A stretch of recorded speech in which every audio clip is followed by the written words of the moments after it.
This podcast is not meant to be professional advice of any kind. It is meant to be informative and entertaining. If you make any changes to your life, see the appropriate professional before you do so. Hello and welcome to Super Age. My name is David Harry Stewart. I'm the founder of Ageist. At Super Age, we help you live better and become the best version of yourself. And who doesn't want a super age, right? Today's show is brought to you by Inside Tracker, the dashboard to your inner health. Go to insidetracker.com/ageist, save 20% on all their products. Today's show is also brought to you by Element, LMNT. My favorite electrolyte mix. It's what I put in my water in the morning, and it's what I put in my water at the gym. Go to drinkelement.com/ageist and receive a free 8-serving sample pack with your first purchase. Today's show is also brought to you by Timeline Nutrition with their breakthrough product, MitoPure, the first clinically tested urolithin A supplement, which is showing tremendous results for mitochondrial health.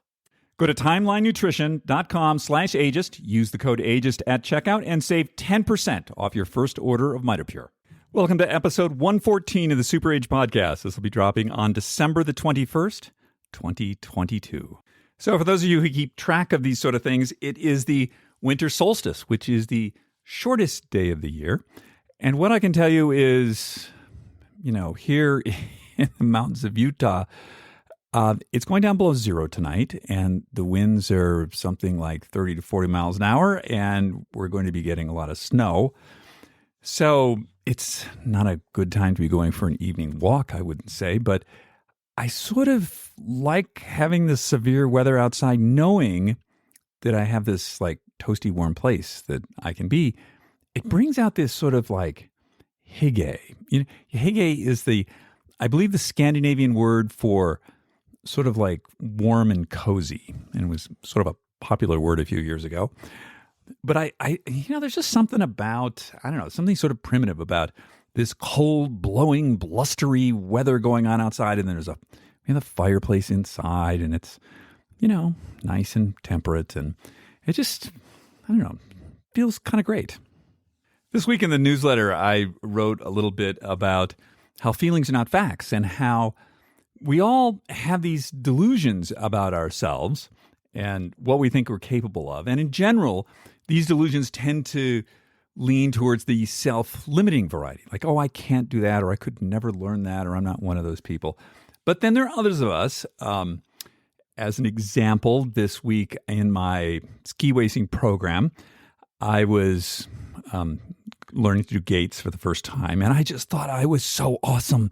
I just thought, oh my gosh, think if I would have been doing this for the last 30 years, all the medals I would have been on in the podium, and I'm just such a natural at this. That was my feeling.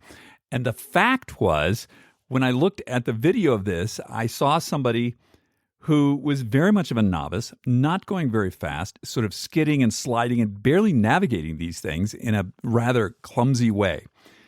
So, what we think is real is not always real. And on that topic, we have on the show this week Dr. Lynn Marie Morski, and she's an attorney and a physician, and she's head of the Psychedelic Medicine Association.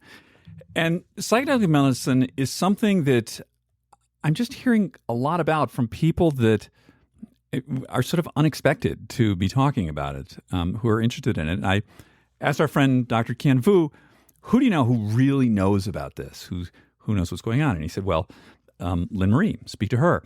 So we're about to have a very interesting conversation with her.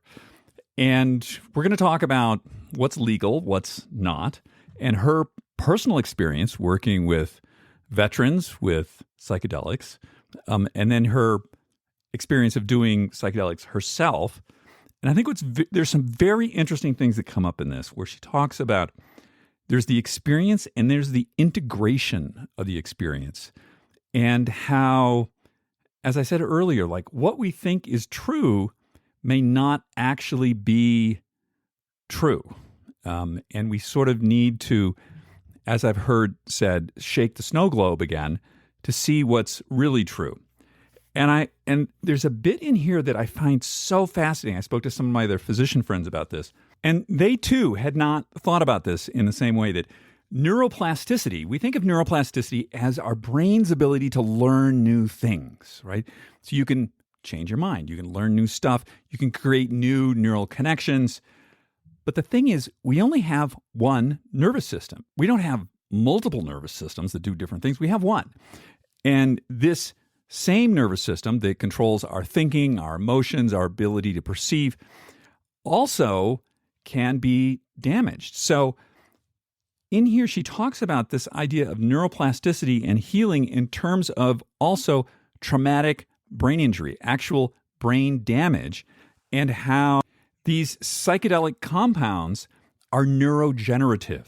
That is, they cause neurons to grow, to connect, and to actually repair damage from traumatic brain injury. And I'd never thought of it that way. I thought this is just like so interesting. So to be clear, I'm not a doctor. I don't give medical advice. I don't advise. This is totally for your information. I don't advise anyone do things that are illegal or dangerous or anything like that. However, should you want to use these substances, she gives some tips in there about websites you can go to and how to safely interact with them. My understanding is the state of Oregon will very soon, I believe in January, that psilocybin will be legal there under certain circumstances. So we're going to get with this in just a second after a quick word from our sponsors. Today's show is brought to you by Timeline Nutrition and their breakthrough product, MitoPure. We all know how important mitochondrial energy is, and especially maintaining muscle and strength as we age. Urolithin A, which is found in MitoPure, has been clinically proven to increase muscle strength and endurance with no other changes in lifestyle. Urolithin A is essentially upgrading your body's cellular power grid, giving your body the energy it needs to optimize. We've been testing MitoPure here with the Super Age team, and our findings are aligned with those clinical studies. This is a product that I'm going to be taking every day for as long as I can. It's become an essential part of my routine. Timeline is offering listeners of this podcast 10% off your first order of MitoPure. Go to timelinenutrition.com/ageist and use the code AGEIST to get 10% off your order. That's timelinenutrition.com/ageist. Maybe check out their starter pack, which has all three formats, and let me know what you think. Today's show is also brought to you by Inside Tracker, the dashboard to your inner health. I've been using Inside Tracker for a few years now, and I'm a big fan of regularly doing blood tests to see, first of all, am I optimizing myself the way I think I am? And second of all, is there something going on that I need to know about right away? Back about 12, 13 years ago, I was in my routine physical. And suddenly, luckily, I had a physical at that point in time. My blood platelet level had plummeted, and I found myself in a hospital 3 weeks later. Now, it was only by luck that I happened to be having a physical at exactly that point. If I had had that physical maybe 3 months later, some really bad stuff could have happened.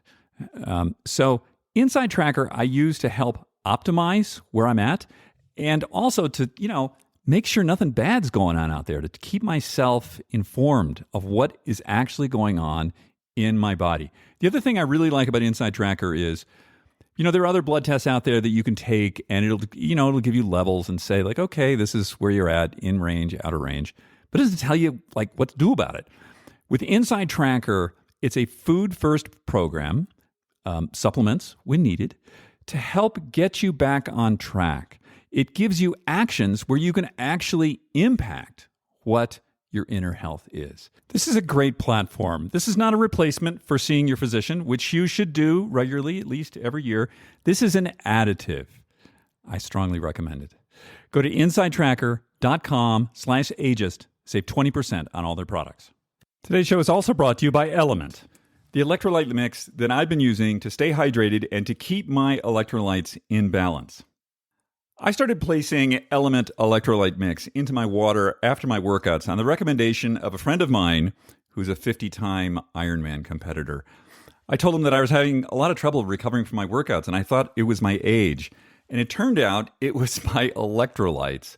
And once I started putting Element into my water, I noticed an incredible difference in my ability to recover from my workouts. It went from, truthfully, an hour or two to like 10 minutes. Because the problem was my electrolytes were off. Now what I do is I put Element in my water when I get up first thing in the morning. I also have it in my water that I drink during the day. And then, of course, at the gym, I make sure that there's Element in my water. And, of course, in my beloved sauna, the same thing, Element in the water. So it turns out that some of that brain fog and just muscle ache and sluggishness that I was feeling was not age-related. It was actually electrolyte-related. We talk a lot about hydration on this podcast, but the electrolyte mix within that water is really critical. Right now, Element is offering listeners of this podcast a free sample pack with any purchase. That's 8 single-serving packets free with any Element order. It's a great way to try out all 8 flavors and share Element with a salty friend. Get yours at drinkelement.com/ages. This deal is only available through this link. You must go to drinklmnt.com/ages. We'll be leaving that link in the show notes too. After you check it out, let me know what you think about it. Did it make the change for you that it did for me? Hey, Lynn Marie, how are you? I'm good. Thanks for having me. Absolutely. I'm so excited to have you on. Well, I'm excited to be here. This is a whole different type of podcast audience than I usually have. So hi, Aegis listeners. Hey. So you're you know a lot about psychedelics. Try. So tell us a little bit about yourself. What's your background? I am from a small town in Southern Illinois, raised by a very conservative family, had no background personally in using cannabis or alcohol for a lot of years, and initially was a video editor and multimedia designer, and then eventually went into medicine. And some point in my years in medicine, I ended up at the Veterans Administration, the VA. And I worked there for 9 years. And somewhere in the middle of that, I am around 35 years old at this point, still no experience with cannabis or anything else like psychedelics. And I experienced psychedelic healing for the first time. Didn't know that was a thing. I had just taken a psychedelic and had all of these therapeutic realizations and thought, that's interesting. Didn't know that would happen. Didn't think much about it. Tried a few more psychedelics over the years, similar experiences. And then about 4 years later, I found out that psychedelic science was an entire field of research. And then I got a little deeper into psychedelics, had my first ayahuasca experience, realized, this is exactly what a lot of the veterans I'm seeing could benefit from, but I am not allowed to tell them about it. And also, if the VA found out I was doing illegal substances, would probably not be thrilled. So in 2019, after 9 years at the VA, I quit and I made it my mission to spread the word about psychedelics to others. In that same period of time, I did go to law school, and I guess before that whole journey started. So I technically am a physician and an attorney, and I worked in politics and a lot of other fields, but they all kind of coalesce together now in the work that I'm doing, because getting psychedelic medicines to patients will require medical knowledge, will require changes in the legal system, will require politicians to come together. So that's basically how I got here. You said you had a psychedelic healing experience. Could you describe what that was? Sure, absolutely. Going totally against everything you've ever heard, or maybe never heard, because maybe this is your first introduction to psychedelics, but we always talk about set and setting are very important for you to have an optimal psychedelic experience. Well, I didn't know anything about that, and it was my first time doing a psychedelic, but this was at Burning Man. And I took some LSD, no idea the quantity, didn't know what a quantity would have been therapeutic or not. Again, had no idea that it could be therapeutic. Just took some, and then I went out for the evening at Burning Man, and I was dancing, and I'm a dancer, but I look over and I was like, wow, I'm dancing really low. Like, I'm able to get really low to the ground. And I looked at myself at the same, and I was like, I look a little tanner than I usually do. Oh, it looks nice. Right. And I think there was one other kind of nice thought I had about myself throughout the night. And, I thought I looked thinner than average, and like thinner than I usually do. So I'm like, I look tan and thin, and my dance moves are going really well. And it was coming to the end of the night, and I'm in a porta potty, and somebody has been so unkind as to have affixed a mirror to the inside of that porta potty. So as I see that the porta potty door is slamming shut and I'm about to look in the mirror after like 6 hours of being out all night and dancing, I was braced for seeing like an atrocious monster. Like makeup's going to be everywhere. I'm going to look like a hot mess. And it slams shut and I see my face in the mirror and I do not look bad. Like, and in that moment, it all gelled for me that all night LSD had been showing me how other people see me. Like I'm significantly more harsh on myself than anybody else is on me. And that was the first kind of like healing therapeutic realization I had. And it was that kind of lesson I kept learning over and over when I would do psychedelics, is something that, I'm sure a therapist at some point in time could have said to me, oh, Lynn Marie, you're your worst critic, right? We've heard this a million times, but when you hear a different person say it versus experiencing it through your own psyche, it has a different effect. And so that's just a sample like of the first time I had a healing or therapeutic experience through psychedelics. And how many years ago was that? 9. So that realization has stayed with you for 9 years. Oh, I mean, I remember it. Did I just run before you and I recorded and put on way too much makeup because I was like, oh, he's going to record video? Yes. So this is the thing, is you can get realizations and therapeutic thoughts, but that brings up quite the point that you didn't mean to segue into, but thanks anyway, is integration, because psychedelics on their own are not that effective unless you integrate the lessons that you have learned, right? Like I could be told, everybody else is looking at you with kinder eyes than you are. I could reject that. Right? My nervous system could continue to not actually feel that. I could still be freaked out anytime I'm like, oh, is my hair a mess or what? That's why the integration and different modalities of integration is such a crucial portion, because you can learn, you can learn lessons all day long. It's just like math. If you learn the Pythagorean theorem, you could get it. If you never practice it, are you going to, remember how to do it when it comes time? No. So that's why you really need to integrate after these experiences, so they become part of your normal train of thought and that your nervous system reacts accordingly. Okay. I got to ask the question. Integration. Yeah. So what does that look like? It can look a number of different ways. And I have to say that we kind of throw it out generically. Thank goodness that people are starting to quantify it, because not all modes of integration are equal. People are like, do yoga and journal. Sure. That may work for some people. I have tried all that. It doesn't necessarily do it for me. Therapy has been found to be one of the most effective modes of integration. So actually going back to some person, trained in having this discussion, showing them or telling them what you saw, what you experienced, and discussing what that might mean, and how, if I had, after that LSD experience, had a therapist I could go to and say, I learned this lesson, then, in subsequent stories that I might be telling her, she may be, hey, remember that LSD lesson? Then she could bring it up and we could, integrate it more. So therapy is a really important part of integration. And then, this is my kind of personal take on it, is that somatic therapy, which is a newer type of therapy, but definitely under discussed and so useful. I think that's what really gets it into the nervous system. A lot of people like myself are really in their heads, kind of dissociated from their bodies, right? And our nervous system just never gets the message. Somatic therapy helps drive that message from our heads into our nervous system, so that, I can know all day long I shouldn't be anxious like a bear is chasing me when I have an email that I have to open, but my nervous system has not gotten that message, right? So somatic therapy works to kind of drive that healing further into your body, to have more of a felt sense of it. So I would say, therapy and somatic therapy, or whatever therapy type works for you, is probably the cornerstone of integration. Another thing that's just important is in the integration period, not to just jump so far back into your normal life that any of that afterglow and that openness you have just gets beaten right out of you, or you get maybe you're a little bit emotionally raw and then you have to go right back to work and your boss yells at you or something. Easing back in after a journey is another important part of that. So I'm not that familiar with somatic therapy. Could you just give us a quick description of what that is? There are a number of different types, and I'm not a somatic therapist, and I'm definitely not an expert on it. And absolutely took me over a year to find a somatic therapist. So it's kind of hard. But for example, in our sessions, sometimes we can do talk therapy. That's an option. But some other times she does a a practice called Hakomi.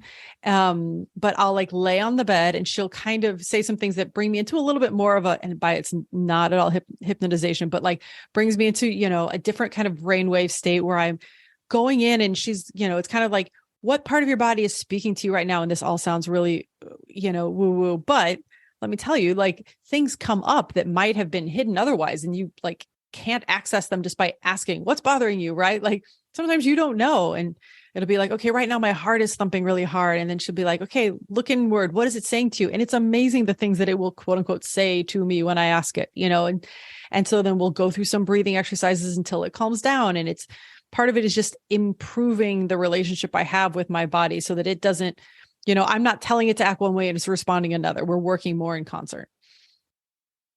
Brilliant. I love that. So, and you mentioned, I feel like every time you say something, I just want to ask you more questions about it. That works. So you said set and setting. Yes. And so we had someone on about a year ago who, an MD who runs ketamine clinic, and set and setting, very important. So she has people go into a float tank for a couple of hours, comes out, sits in a room with a therapist, someone's with them talking all the time, so that is part of the thing. So assuming that, I'm going to say like taking LSD at Burning Man is not clinically indicated too often anyway. It is probably not the optimal setting. But, doesn't mean that it's not. I mean, absolutely, it can be the perfect setting for some people. It does not have a lot of the elements of a good setting that I have since decided that is not my jam. But yes, so what would not the typical. Before we get into what these substances are, what would you say would be like an appropriate set and setting, and who are you doing this with, and what does that look like? Yeah, so there are two things we're going to discuss here, because there's psychedelic assisted psychotherapy, which is the very clinical version. And then there's the fact that people are going to do this on their own. And very often they will have fine results doing it on their own. But if they are, we want to look at something called harm reduction, because the clinical is going to be set up for harm reduction. That's the standard, right? Like everything there is, okay, we've got the medical equipment nearby. We've got the proper right facilitators who've got the training. We're not going to be able to stop people from doing this on their own, more cheaply, et cetera, illegally, all of the things, right? And so in that instance, we're looking at harm reduction. So like, I'm trying to remember exactly what you asked. Was it like proper setting? Proper set and setting. Yeah. Exactly. So setting in a clinical setting is trying to make something that is clinical look as not clinical as possible. So soft furniture, dim lights, not the hospital bed looking thing, right? A couch, something that doesn't say like, I'm in a very clinical place, right? Something that seems maybe like familiar and comfortable, like your home, and maybe bringing in things that were, little things that remind you of home, some flowers that you have in a vase that you like, or whatever, just things that are nice and calming and comforting to you. But that setting is already going to be safe. So that's not quite an issue. They just want to make it feel more homey. Whereas if you're doing it at home on your own, that's why we talk about, Burning Man. Is that a safe place? No, I could have gotten lost. It's, there's 70,000 people. I could have ended up dehydrated somewhere. There's no lights. This is at night. I could have gotten run over by a bike. There's all kinds of things that could have happened in that scenario. Thank goodness I was with friends. But then that brings up, who should be with you. Clinical setting, you're already going to have your therapist there with you. But at a home setting, ideally, you would do it with somebody else. And ideally, that person would be a trained guide. That's a lot to ask, especially, hey, friend, I'm going to do a psychedelic journey. It's 8 hours. Will you just sit there with me? Like that is a lot. So we know that is a big ask, but maybe somebody in your group does less, or maybe you guys take turns or something like that. And if things go awry, there is one psychedelic peer support line. It's called Fireside Project, and you dial 62-Fireside, or you use the Fireside Project app. If things go awry in any direction, you can write to them and say, I'm having this struggle, this kind of thing. So there are kind of some backup harm reduction methods you can use there, and you can call them even days later for integration support, et cetera. So that's setting, right? You want a place safe, a place that feels comfortable to you. And then the set part is mindset. You want to go in with the most calm mindset possible. You don't want preferably like you don't have a fight with your spouse and then go directly into your psychedelic thing, because then that is going to hijack the healing, right? It's like that's all your brain's going to be able to focus on. And that might not be actually what the healing, what you needed to focus on in your healing session. And also psychedelics generally amplify whatever emotion you're having. And so instead of being able to go in and do deep work, if you're already anxious, it might just make you more anxious kind of thing. And so it's best to go in with, like you said, your previous guest had them do a float tank. And that's if the float tank works for people, right? Like some people with anxiety don't want to be left alone with their thoughts and no sounds for 2 hours. So ask them what would bring you in a nice, for me, it might be singing in the shower for 30 minutes and then my head's nice and clear and I'm full of endorphins and then I could do it, so maybe making it nice and personalized as to what would bring them into a nice, calm mindset. So let's just talk about some of the compounds, Sure. if that's okay. So, and it would. I mean, we had a discussion early on before we get on about the classical descriptions, but I think maybe we can break them into the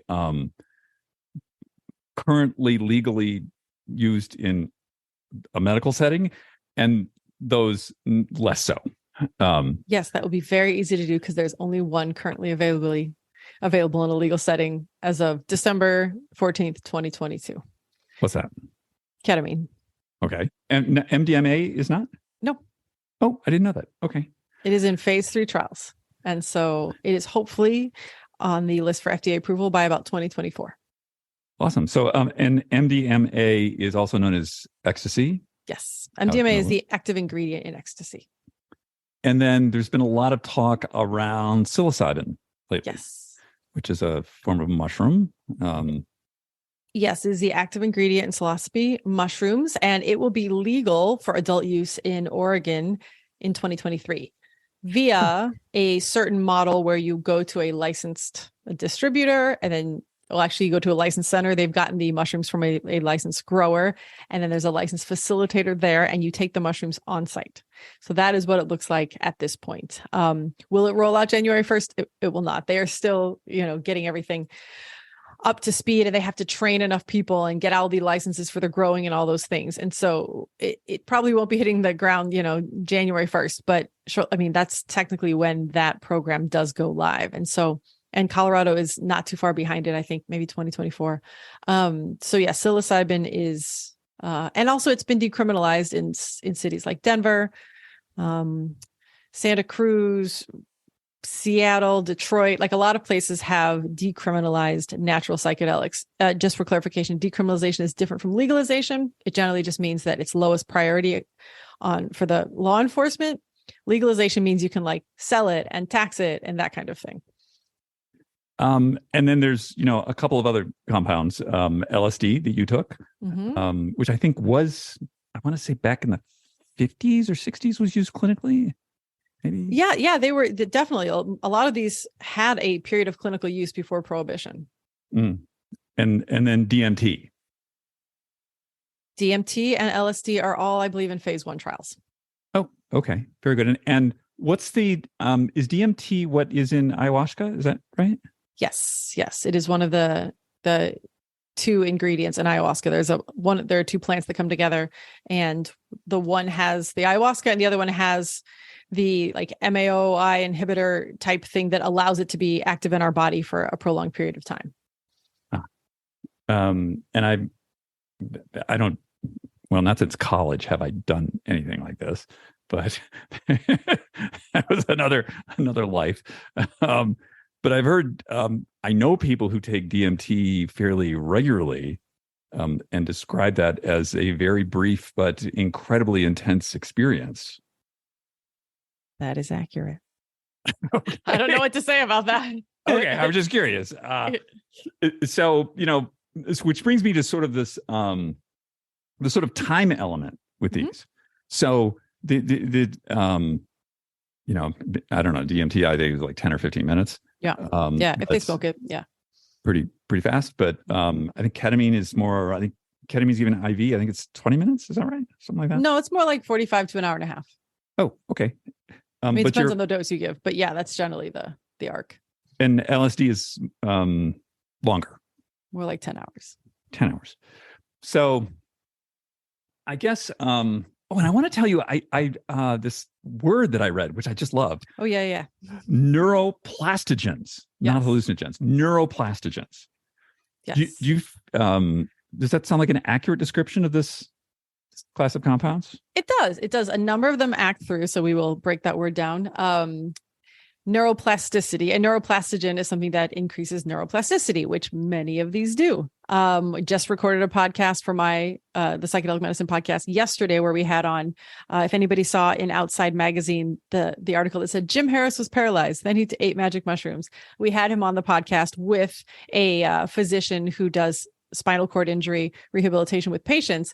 And the discussion was, is this because of the neuroplastic window that psychedelics can reopen? Is that some of Jim's, neurons were able to start firing in a way they hadn't fired since his accident, that kind of thing. So yeah, I think that's a really accurate description. There's a number of things that psychedelics do, but increasing neuroplasticity definitely does help because you're changing the way that your brain functions. And so think about things like depression, where your brain has been in a veritable rut for a long time. So, switching up the function and how it's firing can be very helpful. So I'm going to ask you to look into the crystal ball about the future. That as some of these things become legal, I know that ketamine has been used fairly effectively for PTSD and depression. Mm-hmm. Probably some other things I don't know about. But what would you see? What would be the sort of clinical application? And then we can talk about things like if you wanted in Oregon, just go in and like sort of explore yourself more, I guess. But what would you see these things used for clinically? Thoughts? Yeah. So there's two different groups of things that I think they'll be helpful for. One is the mental health conditions that very often have trauma at their core. Most of them, and it may not be like a big T trauma like I was in war. It could be the trauma of living in poverty, or the trauma that comes from racism, or it could be the trauma of being told every day you're not good enough by a parent, right? Like that ends up leaving a core belief that is not functioning for you in some way. And it's like a limiting belief that's like, I'm not good enough. That could be the cause of depression. I'm unlovable, all kinds of things that we say to ourselves. So diseases on the mental health side that have trauma or limiting beliefs or that kind of thing at their core are a huge area that I think these are going to be helpful for. And Johns Hopkins recently did a survey, and the results have not been published yet, but I saw Professor Johnson speak on it recently. And essentially it was a survey, and it said most people doing most psychedelics for most conditions, it works. And so they're it wasn't like, oh, this one is specifically better for this and this one is specifically better for this. Like a wide range of psychedelics was helping a wide range of mental conditions that very often have some trauma or limiting belief at their core. So I think that's one big area in the crystal ball that we'll see efficacy of psychedelics play a big role in. And the other is now they're expanding into physical realm. And so we're looking at things like cluster headaches. My favorite is DMT for stroke, because DMT has been shown to cause neurogenesis, so regrowth of neurons. Oh, wow. So yeah, if you imagine that you've got somebody who's lost some neurons in a stroke, and then they can do DMT, and like you said, it is short acting, so you can give it IV, you can turn it on, turn it off pretty quickly. Well, think about like how helpful that could be. And so that's that, so we're not just doing things in the mental health realm, but very often there's still a nerve component, cluster headaches, there's something neural going on there. Strokes, there's something neural going on. And so, will there be like psychedelics for asthma someday? Unsure, right? Like these things, there's so many things that still have to be investigated. But I'd say right now, mental health conditions with trauma at their core and physical conditions that have a relation to neurology are probably the two most promising areas. When I read that term, neuroplastogen, I was not thinking of that in the physical realm, but duh. Pretty helpful in that physical realm. Silly me. I had somebody on a while ago, mental health professional, and she said that all of us carry 3 central core delusions about ourselves. And because they are central and they are core delusions, we don't have the capacity to like sort of think ourselves out of this. And it was interesting what you were describing your experience. It's suddenly you saw yourself as other people saw you. So that core delusion that you had, or, minor, perhaps, seemed to dissipate. And that this, as I'm thinking about this, what you were describing, this trauma, thinking, or somebody tells you, your parents told you were dumb your whole childhood. And so that's sort of like wired into your head. And this sort of shakes the snow globe and lets that go away. Did I get that right? Yes. In fact, shakes the snow globe is the exact quote from Dr. Robin Carhart Harris when he talks about the method that most of these function by, which is we have something called the default mode network, which is that monkey mind rumination that's always going on in our head, usually not saying the nicest things. I wish my monkey mind was like, you're amazing. You're amazing. Right. It's just not what it says all day long. Why? Can I have that monkey mind? Right. Amazing. I'll take that upgrade. Exactly. Yeah. And if you're, suffering from severe depression, your monkey mind may be saying like, this isn't worth living. This is never going to get better. Right. And so psychedelics increase connectivity and they kind of reset the default mode network. And Dr. Robin Carhart Harris always kind of says, it's like shaking the snow globe. He said, imagine that you're you sled down the same sled path every single day. That gets into a major rut.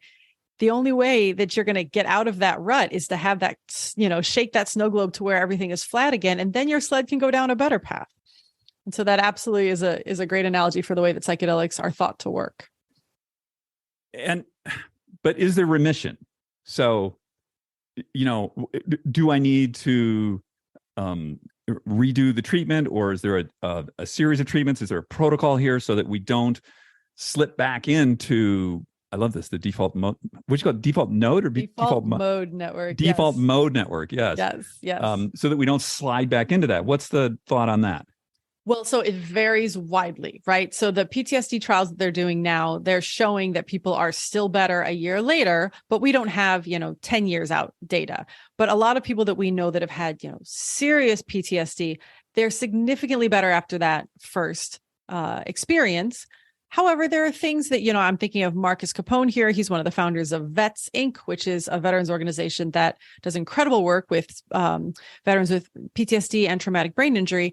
After his, he had extreme healing after his first ceremony, but he still does a number of things every day to maintain it. Meditation, breath work, a lot of these things that stimulate the vagus nerve, which keep us in parasympathetic and out of fight or flight. And so it's not that you do it once and you don't have to do any maintenance. And then for things like depression with ketamine or psilocybin, they're showing that they last for, they can last up to 6 months, but very often they need to be done again, or you need to have some kind of booster.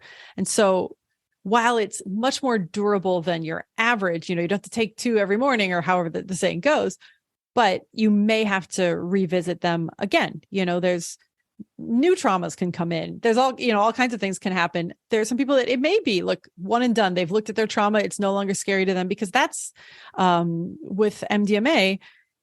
The MDMA specifically takes the fear center of the brain offline a little bit so that you can look at the trauma with new eyes. And then maybe it's not so terrifyingly terrible anymore. And so maybe you only need to do that once, and that's completely rewired your brain. So it's really individualized and varies also by compound and condition.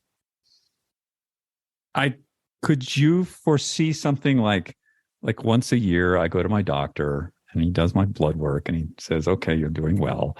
But then please go in the other room. We're going to reset your brain for another year.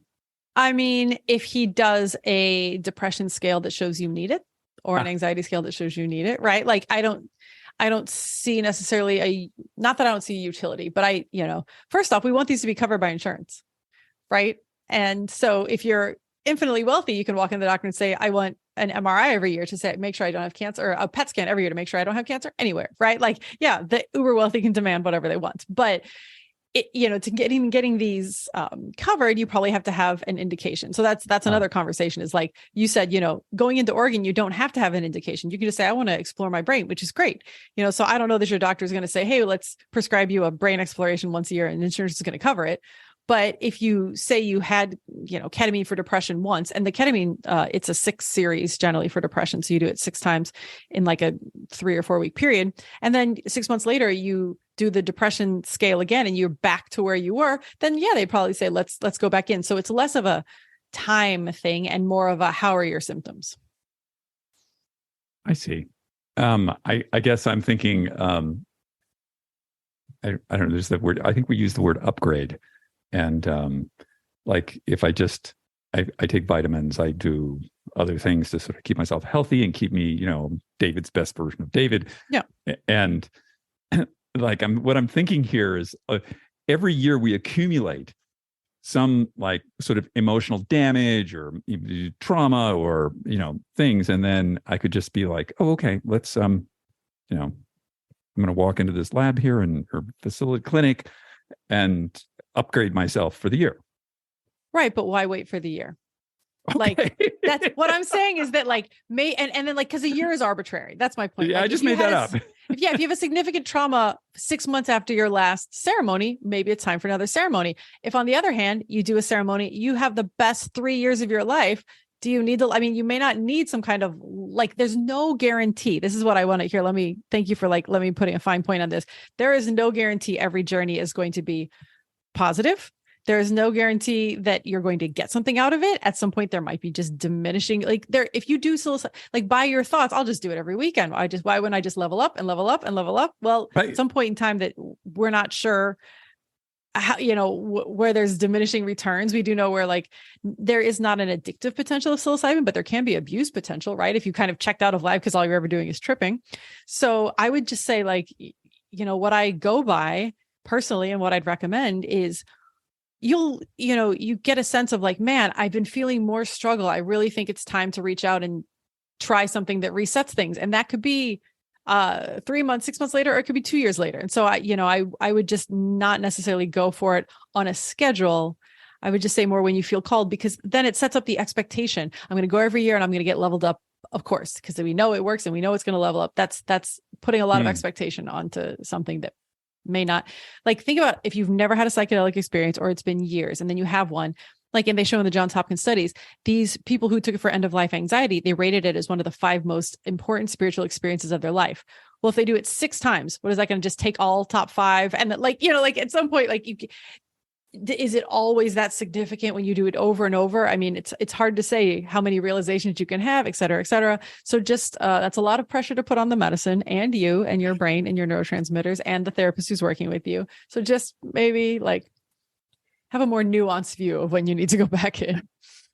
You use the word bad trip, and if I did not mean to. Challenging trip is what I should have said. Challenging trip. So I know people who have described to me,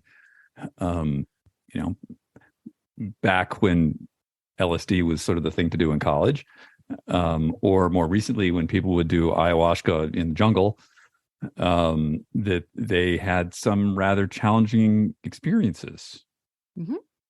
It's very common, because, and that's why I say it's not a bad trip.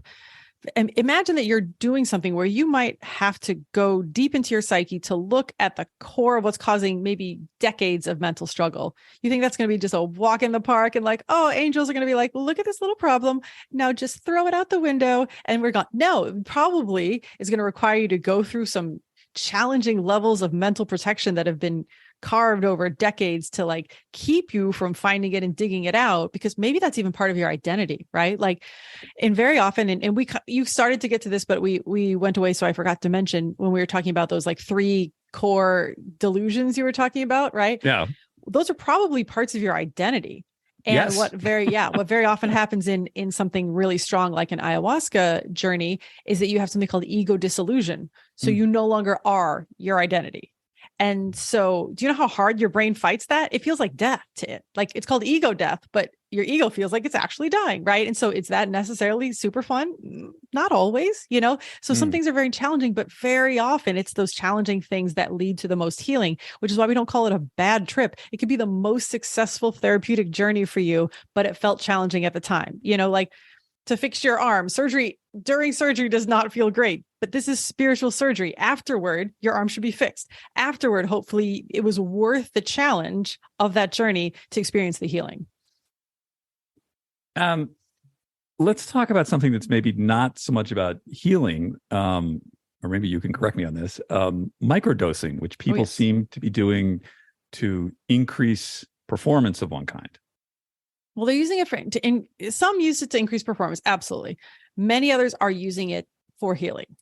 So a lot of people are using it. And by the way, do not cite me on any microdosing things. I am not giving you medical advice or legal advice on this show, but people are using it to get off antidepressants.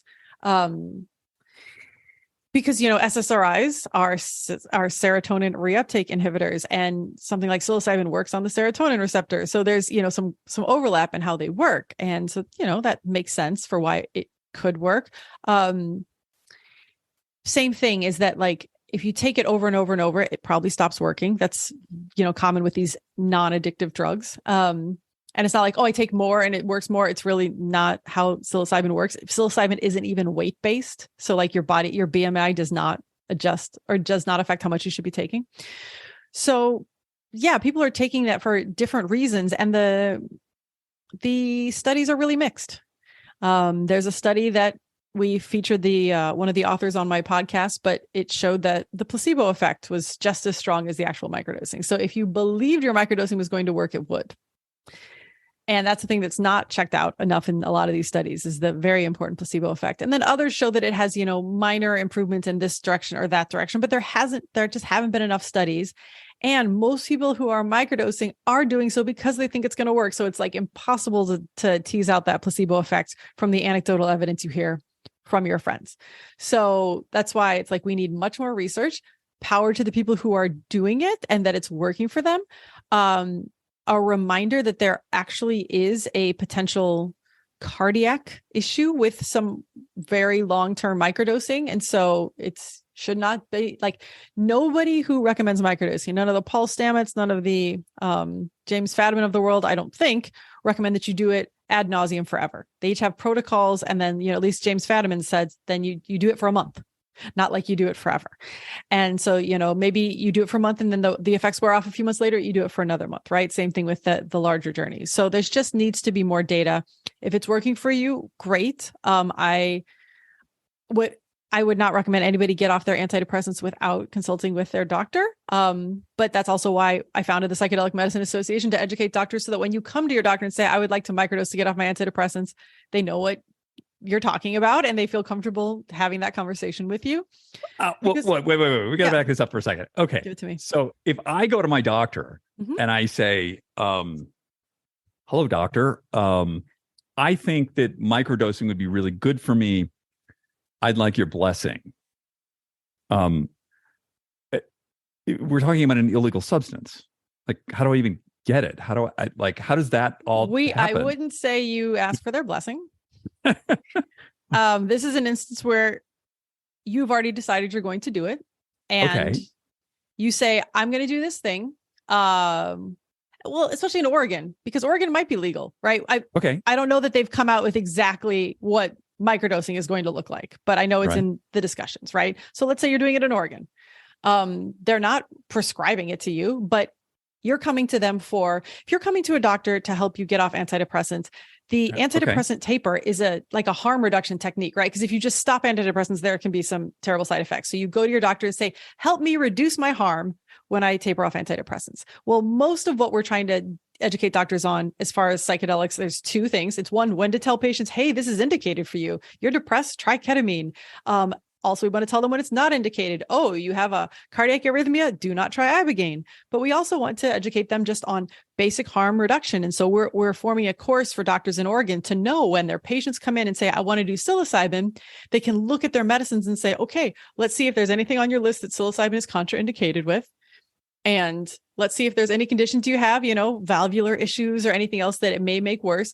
And then they might say, okay, look, no, it does not appear this will be a risk for you. That's all the doctor has to say. They're not aiding and abetting at this point, which is what in the rest of the country they cannot do. They can educate and they can do risk management kind of things. And so if you go to your doctor, let's say in Oregon, and say, I want to get off my antidepressants and I want to start, microdosing, we want to educate them to have that discussion with you.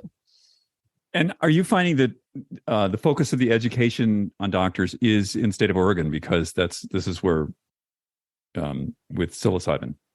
You mean, am I finding it, or am I making it? Well, is that where your focus is? Like, if you came to Utah and wanted to talk to doctors about psychedelics, like I don't know what. Well, our organization is global. Okay. So we have over 1,000 people from across the world. So by no means do we have more people from Oregon than other places. It's just dispersed on normal population, and also kind of North America predominant at this point. But we are focusing our first course on Oregon because those are the doctors that are going to be asked they're the ones that, like you said, can actually have a more substantiated conversation, because the patient isn't like, hey, I'm going to go do this illegal thing. They're like, hey, I'm going to this licensed facility next door. Can I do this? And so doctors from across the country can take that course so that if patients do come in and ask that, legal or not, they can be prepared. But, we do want the doctors of Oregon to be specifically prepared because this is coming to them on a large scale. And as far as the rest of the country, as far as what does an education outreach look like to a physician outside of Oregon? So if they, and if I had, and if somebody in your lovely audience wants to come and tell us how to do this, but like marketing to doctors to tell them they have to learn about a thing they don't know exists is a difficult marketing ploy, right? Like, doctors, you've never heard of psychedelic medicine. You need to come learn about it. Pay to join our organization. It's kind of especially, many doctors grew up in the just say no era, like I did, right, or grew up in my parents' time where the 60s was what you did. You tuned in and you turned on and you dropped out instead of healing. Right. So what we do is, it's really our mission to get to those doctors who've never heard of psychedelics and try to educate them. We have, the way we educate them is we have a monthly newsletter that sends the latest 5 or 6 articles in psychedelic science from that month. Every month we have a members only webinar where we get experts from the field to come in and do a deep dive in one specific area. And then the members can interact with those experts. We have journal clubs. We have private groups where they can discuss with the experts. So we have, over 1,000 clinicians and 90 plus organizations from across the psychedelics field, all working together to educate each other at this point, because this is all very new, right? And the reason that I formed the organization is if you expect a doctor who's been handing out, antidepressants and therapy to their, let's say, patients with depression and maybe nothing else forever, and then you have to, first off, you got to tell them ketamine exists. That's available now. We have to get that message to them now. But if they've never heard of a psychedelic and then all of a sudden MDMA is approved in 2024, and somebody shows up, maybe, a drug rep from MAPS shows up at their door. MAPS is the organization that's got the, that's doing the studies. And they said, here, we suggest you give your patients basically ecstasy. That's going to be such a harder sell if they have no basis that psychedelics are healing, right? And so we're trying to get doctors ready for when these things are FDA approved, just starting that education. Here, this is what the studies show. Let's start, chipping away at that stigma so that they're much more prepared when a legal option is available. I see. Okay, gotcha. So telling people, like, when is this indicated? When is it not indicated? What are the contraindications? What are the things we need to look out for? In the same way that you would with, something else. Yeah, like any new drug, right? Like if we were talking, this is a new statin or something, that's right, the same things, except for there just isn't a stigma on statins, and we already know what statins are, right? So we're coming to them maybe saying like, hey, that thing that you thought would just like make you trip and jump out of a window, like with the MK Ultra experiments, like PS, no, actually that's going to cure your depression, right? Like whatever kind of the extreme different thought. PS cure, I only said because like literally that they're showing, such remission with things like PTSD. Right. So there, it's such a paradigm shift that there's just so much more education that needs to go into it than just like, oh, you're already familiar with statins. Here's just the latest statin, right? Like, so yes, all of the indications and contraindications, but also just, and the, like we talked about at the very beginning, you don't have to educate doctors on how to tell patients how to take a statin. We know how to put a pill in and swallow it, right? Nothing to it. Psychedelics, you have to do preparation. You have to do integration. Like, it's not take 2 of these and call me in the morning. It's, hey, you need to take a week off work to like recover and do integration. Like, it's such a different paradigm that it takes so much more education on. Like, we couldn't fill up an episode of your podcast on how to take a statin, but we can talk the whole time about like the difference and how many different things that we need to educate people on about psychedelics. Right. And what would you say about, I'm not asking to give medical or legal advice here. Okay. But I've already disclaimered myself. We're good. Okay. Well, should someone find themselves in a place like Burning Man, where I've never been to Burning Man, but I'm guessing it's not that hard to source psychedelics. what sort of person maybe should not be doing this? First off, thank you for your question. If you find yourself at a place like Burning Man and a random source gives you drugs, I would say no, thank you. For many reasons. One could be an undercover cop. Two, more importantly, they could be very tainted. Yeah. How do you know? Like, how do you do? So help me. There are testing kits. So I'm going to send you ads for everybody. Yeah. So amazing. Besides firesideproject.org, go donate to them and use their psychedelic helpline. Dance Safe is the organization that sells testing kits. It's one of the organizations, but the one that we are most, familiar with in the psychedelics industry. So you can test your drugs. Is this MDMA or is this part MDMA, part fentanyl? You don't know. Right. And I very often see people, maybe very often is a stretch. Well, no, I definitely worked at Zendo, which is a harm reduction tent at Burning Man. And, people come in and somebody had come in and had been dosed with something he doesn't even know what it was. Right. And he had been high for a number of days. Right. Oh my gosh. Yes. And so you want to know what you're taking. So step one, don't take drugs from strangers. Step two, if you take a drug from strangers, if you ignored me on step one, test your drugs. What was your thing? If we assumed that they actually did take the drugs, what was your question? Well, I was just saying, like, if you find yourself in a place like this, and say, okay, maybe you've tested your drugs, you have them from a reliable source, and you feel pretty confident that it is what it is. What sort of person should not be doing this? There we go. Okay. So again, yes, thank you for disclaiming, not medical advice. What I can tell you so far is what has and has not been studied, and not by any means is this exhaustive, but I'll just, in general, the kinds of people that they are excluding from studies have been people with things like schizophrenia, bipolar disorder. You laugh. Why are you laughing? People have schizophrenia. Well, I'm just saying, like, giving a psychedelic to a schizophrenic. Oh my gosh. Hope you don't have a schizophrenic listener. Well, Well, but they are like, here's the thing. We're not sure it's not going to fix schizophrenia. We just don't know. And it is a riskier population because they are already prone to psychosis, and psychedelic journeys can feel psychotic, right? Yes. So we try to keep people with possible psychosis disorders or first-degree relatives, often with psychosis disorders, out of the studies so that the studies can be more uniform. However, now that we've got enough safety data, we are moving into studying those populations. So there is now a study at UCSF going on in patients with bipolar disorder, which those patients had previously been kept out of studies. So if you have something like bipolar, I know people with bipolar disorder, it has been significantly helpful for them. They did it outside of the medical model. They just happened to do it. It worked amazing for them, right? There is their anecdotal N of one, but they, the people like them have been kept out. So we'll see what the studies say. But if we're going to talk about erring on the side of caution, maybe, reconsider doing a psychedelic, especially at Burning Man. That's the other thing, is like, if you have one of these conditions, maybe Burning Man is definitely not the place to start. Not a good place for you anyway. Right. You can go to Burning Man, like, have fun. But I'm just saying, like, do your psychedelic in a much more clinical setting. There are clinical trials for people, like I said, with bipolar disorder. You can do it there much more safely. I'd much rather, if you do have a psychotic episode, you have a trained psychiatrist there. You're in a medical setting, right? Right. So I would say, people who would not want to do this random drug you took and then tested and all that from Burning Man are people with a complicated medical history, and maybe even first-degree relatives with those, because schizophrenia, for example, doesn't necessarily come out until your 20s. So say you're a 21-year-old male with a family history of schizophrenia, it may be latent, and we don't want to do something that might push you toward that.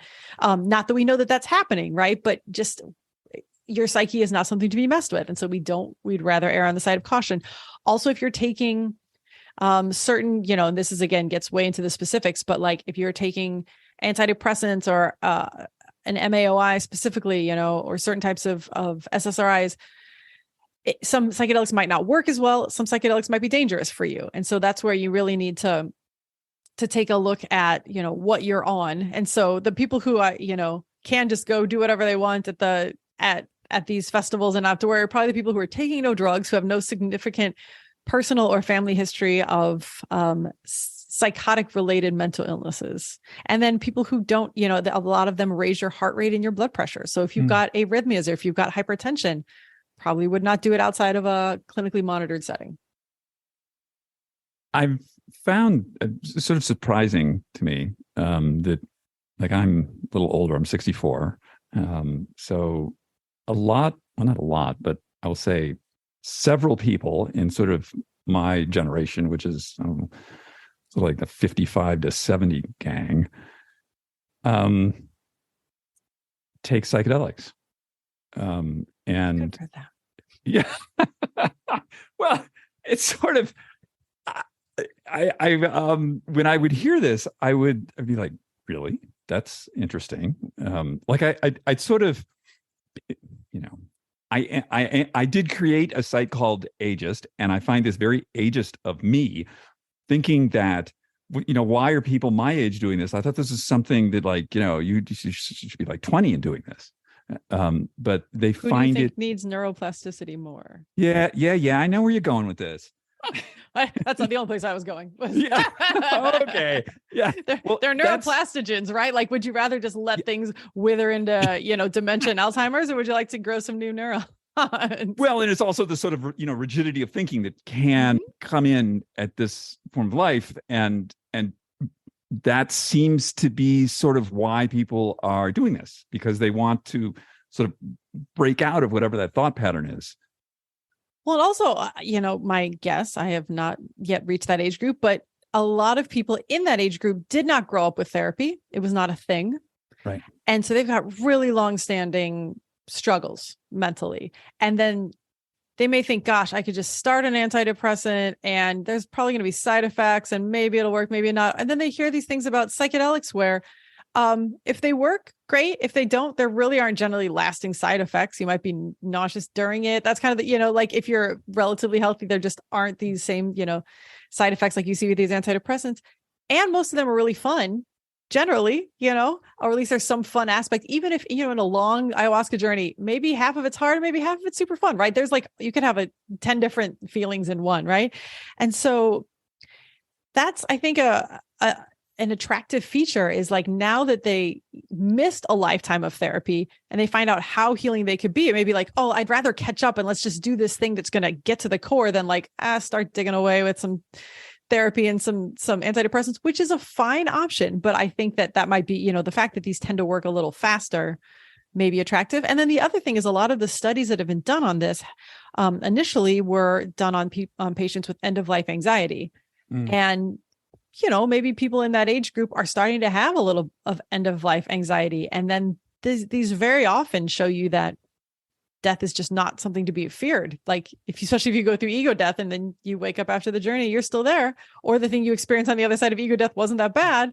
And you're like, oh, and that's what most of the people in those studies realize, like, death is not a thing to fear. So I think a lot of those combined are reasons that people in that age group would, be attracted to doing them. Random question, traumatic brain injury. And psychedelics. Any thoughts? Oh, yes. Like I was saying with VETS, that the organization that Mark has founded, traumatic brain injury is, first off, a lot of the symptoms resemble the symptoms of PTSD. And they are finding a lot of success with, there's one study on it. And if you look up operator syndrome, I believe you'd be able to find the study. But so what VETS sends people for is ibogaine and then 5-MeO-DMT.